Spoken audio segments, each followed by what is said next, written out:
नमस्कार। आज हम लोग RH फैक्टर के बारे में पढ़ेंगे। इसके पहले हम लोगों ने ब्लड ग्रुप को अच्छी तरह समझ लिया। जो लोग इस वीडियो पर डायरेक्ट आए हैं वो लोग ब्लड की पहले पार्ट और ब्लड के दूसरे पार्ट दोनों को पढ़ने के बाद तब इस चैप्टर पर आएंगे। ब्लड ग्रुप को पढ़ने के बाद आज हम लोग RH फैक्टर के बारे में जानेंगे। देखिए, थोड़े से फ्लैशबैक में आपको ले चले। मैंने आपको बताया था कि 20वीं सदी में जब लोगों को ब्लड चढ़ाए जाते थे तो उसमें होता ये था कि जैसे ही दूसरी बार ब्लड चढ़ाया जाता था आदमी एक्सपायर हो जाता था 90 से 90% के आसपास। अब ये हुआ कि जब कार्ल एंड स्टीनर ने ब्लड को अच्छे से बताया कि ब्लड एक नहीं 4 प्रकार के हैं, तब इन्होंने जब ब्लड चढ़ाना स्टार्ट किया तब भी ये देखा गया कि मैक्सिमम लोग तो अब बच जा रहे हैं, फिर भी उसमें से 25 से 35% लोग अभी भी एक्सपायर हो जा रहे हैं। अब इसमें क्या रहस्य आ गया, इस चीज के लिए फिर से वैज्ञानिकों का दिमाग खटका। अब कार्ल एंड स्टीनर के साथ लिख देते हैं, Karl Landsteiner. Karl Landsteiner के साथ एक और वैज्ञानिक मिल गए, ठीक है। इनके साथ एक और वैज्ञानिक मिले जिनका नाम था वीनर। ये बात है सन 1940 की, ठीक है। कार्ल एंड स्टीनर और वीनर ये 2 वैज्ञानिक मिले। अब इन्होंने एक काम किया कि क्यों ना अब इस पर रिसर्च की जाए, क्या कारण है कि अभी भी ये जो काम है ये पूरी तरह से सेट नहीं हो पा रहा है। जब इस चीज की इन लोगों ने खोज की तो पूरी तरह से खोज किया इन्होंने, बहुत मनुष्यों को लिया, उस पर ध्यान दिया, लेकिन कुछ रिजल्ट नहीं मिला। जब रिजल्ट नहीं मिला तो इन्होंने ये सोचा कि क्यों ना बंदरों की किसी एक प्रजाति को उठाया जाए और उन पर रिसर्च किया जाए। क्योंकि हम लोगों मनुष्य आए कैसे हैं, पहले बंदर थे, फिर जनरेट होते होते धीरे धीरे इम्प्रूव्ड होते होते आदमी बन गए हैं। जैसा कि आप जानते हैं बिना बंदरों के कोई काम होता नहीं। रामायण में भी बंदरों ने ही बड़ी सहायता की थी और ये स्टीनर और वीनर दोनों लोगों के लिए बंदर ही अब सहायता करेंगे। अब इन्होंने क्या किया, बंदरों पर अध्ययन स्टार्ट किया। इन्होंने एक प्रजाति थी रिसस, ठीक ना, बंदरों की एक प्रजाति है रिसस, सामान्य प्रजाति जिसको हम देखते हैं हम लोग। तो ये जो रिसस प्रजाति थी बंदर की, इनके ब्लड को निकाला। अब इन पर उन्होंने निरीक्षण अपना प्रयोग स्टार्ट किया। जब इन पर इन्होंने अपना प्रयोग स्टार्ट किया तो जब इन्होंने आरबीसी को देखा तो उस पे एक प्रकार का प्रोटीन, ग्लाइकोप्रोटीन और पाया जाने लगा, एक एंटीजन को और मिलने लगा। जैसे सपोज करते हैं, मान लिया इस पे एक मिल रहा है, ये एंटीजन ए मिल रहा है। ए तो मिल रहा है, वो तो नॉर्मल मिलना ही मिलना, या तो ए मिलेगा या तो बी मिलेगा, तो ए भी मिलेगा तो कुछ नहीं मिलेगा। मान लिया कि ए मिल रहा है, ए के साथ साथ एक प्रोटीन और मिल रही है, तो ए के साथ कौन सी मिलनी चाहिए, बी। ए भी हो सकता है, लेकिन सिर्फ ए मिल रहा है, बी नहीं मिल रहा है। एक नया प्रोटीन यहाँ पर मिल रहा है और इसी प्रोटीन को वैज्ञानिकों ने RH कारक या RH फैक्टर का नाम दे दिया। क्यों भाई, ये देखिए यहाँ से रिसर्च से उन्होंने RH को उठा लिया, कुछ नाम देना चाहिए था, ऐसा नाम दे कि जिससे इनकी महत्व बढ़ जाए, ठीक है। ऐसा नाम दे जिससे इनके महत्व बढ़ जाए। जैसे आप फिजिक्स में देखते होंगे बहुत सारे ऐसे यूनिट्स हैं जिनके नाम उनके खोजकर्ताओं वैज्ञानिकों के ही नाम पर पड़ गए हैं, क्योंकि उन वैज्ञानिकों के भी नाम हम लोगों को याद रहे, भाई उन्होंने बड़ी मेहनत की है इसलिए। तो बंदरों ने भी अपना खून दे के यहाँ बहुत मेहनत की, जिससे क्या किया गया, RH का नाम उठा लिया गया और इस नए एंटीजन को RH कारक या RH फैक्टर कहा जाने लगा, ठीक है। RH कारक या RH फैक्टर कहा जाने लगा। ये RH कारक और RH फैक्टर है क्या भाई, तो एक नए प्रकार का एंटीजन है जो आरबीसी में बंदरों के मिला, कुछ बंदरों के मिला, सब में नहीं मिला, कुछ में मिला। अब इस चीज को, जैसे कोई भी चीज अगर एक बार हम जान जाते हैं तो दोबारा वो चीजें बहुत तेजी से दिमाग में आती हैं। उसी से अब फिर इन लोगों ने आदमियों का निरीक्षण एक बार कर चुके थे, अब ये फिर गए आदमियों का निरीक्षण करने।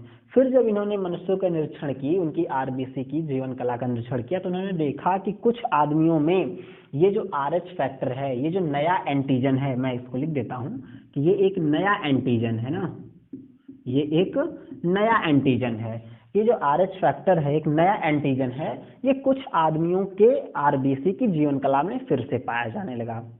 यहाँ से उन लोगों को एक नया, आप कहें तो टॉपिक मिल गया जिसपे वो लोग, इसमें मैं भी एक वीडियो बना रहा हूँ, एक नया टॉपिक मिल गया जिसपे कि उन लोगों ने अब फिर से रिसर्च को स्टार्ट किया और अब उन्होंने कहा कि जब ये नया RH फैक्टर है, जो नया एंटीजन है, अब इसके आने के बाद अब हम लोग ब्लड को कैसे डोनेट करेंगे, इसका सिलसिला अब उन्होंने बताया।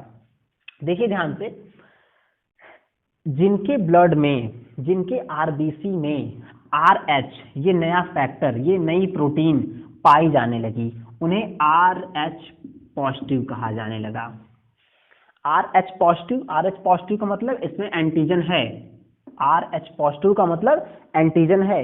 जिनमें एंटीजन मतलब RH एंटीजन पाया जाने लगा उन्हें RH पॉजिटिव कहा जाने लगा, और जिनमें RH एंटीजन नहीं मिल रहा था उनको RH माइनस कहा जाने लगा।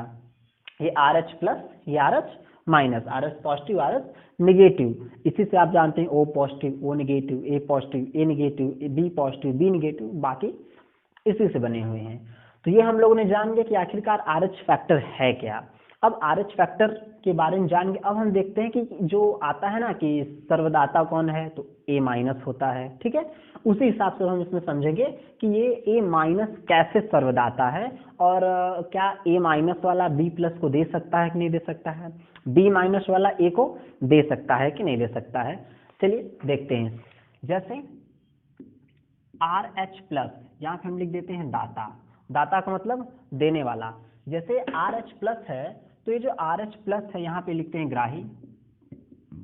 ये जो RH प्लस है ये ग्राही को मान लेते हैं यहाँ पे RH माइनस हम कर देते हैं। ध्यान देते हैं यहाँ पे, पहले यहाँ प्लस लिखिए।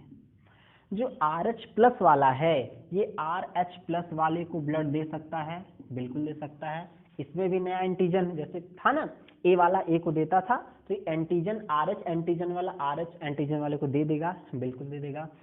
अब देखते हैं RH प्लस वाला क्या RH माइनस वाले को देगा, तो नहीं देगा। बताते हैं क्यों नहीं दे सकता है। अच्छा, RH माइनस वाला RH प्लस वाले को देगा तो बिल्कुल दे, सॉरी ये प्लस यहाँ माइनस लिखते हैं, माइनस वाले को, माइनस है, माइनस को दे सकता है, मैंने जैसे पीछे बताया था। और क्या RH माइनस वाला RH प्लस को ब्लड दे सकता है, तो दे सकता है। यहाँ पे थोड़ी सी प्रॉब्लम आएगी, बाकी ये दोनों तो ठीक है, ये प्रॉब्लम आएगी, इसको हम समझते हैं। देखिए एक्चुअली है क्या, इसे समझिए। ब्लड देने में समस्या नहीं होती है, ब्लड लेने में समस्या होती है। जब किसी को ब्लड चढ़ाया जाता है, ब्लड चढ़ाने से पहले ये समझिए कि हमारे शरीर में अगर कोई भी चीज बाहर से आ रही है, ठीक है, कोई भी वायरस, कोई भी बैक्टीरिया, कुछ भी अगर हमारे शरीर में प्रवेश करता है, तो हमारे शरीर का ये नेचर है कि ये उसके खिलाफ लड़ने के लिए एक एंटीबॉडी बनाती है। ये हमारे शरीर का नेचर है। जस्ट वैसे ही देखिए RH प्लस वाला आदमी है, ठीक है, ये क्या कर रहा है, ये एक एंटीजन है। RH प्लस मैंने बताया एक एंटीजन है। जब ये RH प्लस वाला RH माइनस वाले को देगा, ठीक है, RH माइनस का मतलब क्या है कि इसकी आरबीसी में कोई एंटीजन नहीं है। जब इसकी आरबीसी में भी कोई एंटीजन नहीं है, RH प्लस वाले का ये जो एंटीजन है, ये जब इसमें प्रवेश करेगा तो पहली बार तो कोई प्रॉब्लम नहीं होगी, लेकिन उसके बाद ये जो शरीर है RH माइनस वाले की, ये इसके खिलाफ एक RH एंटीबॉडी बनाएगी। क्या करेगी, ये एक RH एंटीबॉडी बना लेगी। कब, जैसे ये ब्लड इसको पहले राउंड में चला जाएगा। जब दोबारा ये RH प्लस वाला इसको RH माइनस वाले को ब्लड देगा, एक बार दिया, अब जैसे ही ये RH एंटीजन, मैं लिखता चलता हूं यहाँ पे, जैसे ही ये RH एंटीजन इसमें जाएगा तो यहाँ पे क्या होगा, इसके ब्लड में RH एंटीबॉडी भी पहले से बन चुका है, ठीक है। ये क्या बना है, RH एंटीबॉडी बना है। मैंने बताया था कि A एंटीजन और A एंटीबॉडी एक साथ नहीं हो सकते हैं, B एंटीजन B एंटीबॉडी एक साथ नहीं हो सकती हैं, ठीक है। AB एंटीजन और AB एंटीबॉडी एक साथ नहीं हो सकता है।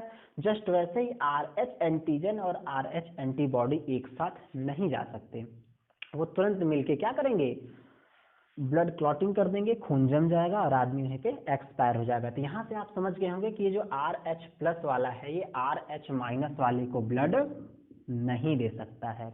अब आइए पॉजिटिव वाले में आते हैं, ठीक है, क्या आते हैं, पॉजिटिव वाले में आते हैं। अब हम लोग माइनस से प्लस की ओर अब चलेंगे।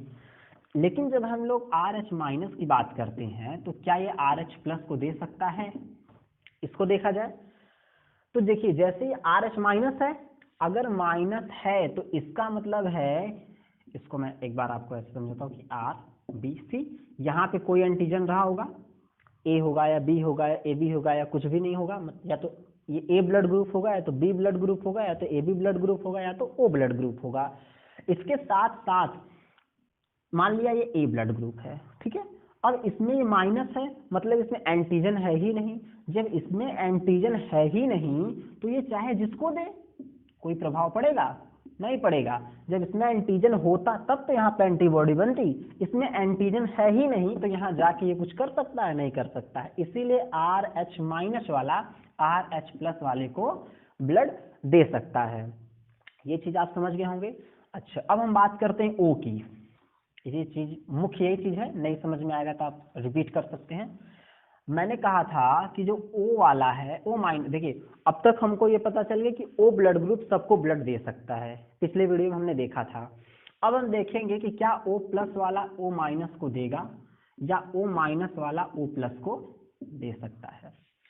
देखिए O प्लस एक नया एंटीजन RH फैक्टर, नया मतलब RH एंटीजन इसमें है, RH एंटीजन इसमें जाएगा तो यहाँ पे RH एंटीबॉडी बनना स्टार्ट हो जाएगा क्योंकि नया प्रोडक्ट नंबर चला गया है, ठीक है। RH एंटीजन जब इसमें जाएगा तो यहाँ पे एक RH एंटीबॉडी बनेगी, तो पहले राउंड में नहीं, लेकिन जब दूसरे राउंड में ब्लड चढ़ाएंगे तो ये आदमी का गेम खत्म हो जाएगा। तो इसका मतलब है कि O प्लस वाला O माइनस को ब्लड नहीं दे सकता है।